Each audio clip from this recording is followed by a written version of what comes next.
مرکز مطبوعات شعبه میلیسیا شهر خورخ خبر داد که سانحه دوم مارت سال جاری تخمینا ساعت 12:20 شهروند سید بیکوف افتخار سال تولدش 1995 زاده و استقامت کننده شهر خورخ کوچه جامی در دیدبانگاه دائمی بازرسی دولتی اتومبیلی واقع در محله تیرچی شهر خورخ به کردارهای اوباشانه دست زده کارمندان مقامات حفظ حقوق را تحقیر نموده است.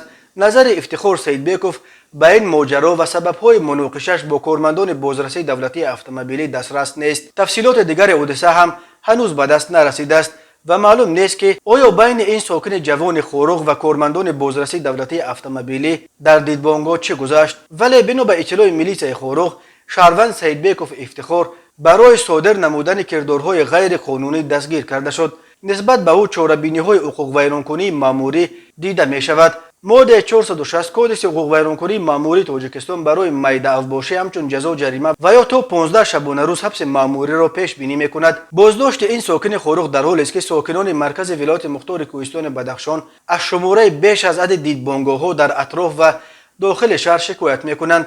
برداشتن دیدبانگاه‌ها یکی از طلب‌های اعتراضگرانی هم بود که بعد در بازداشت هلاک شدن ساکن نویه روشقله گلبدین زیابیکوف از 25 تا 28 نوامبر 4 روز در مرکز خورخ تظاهرات دایر کردند.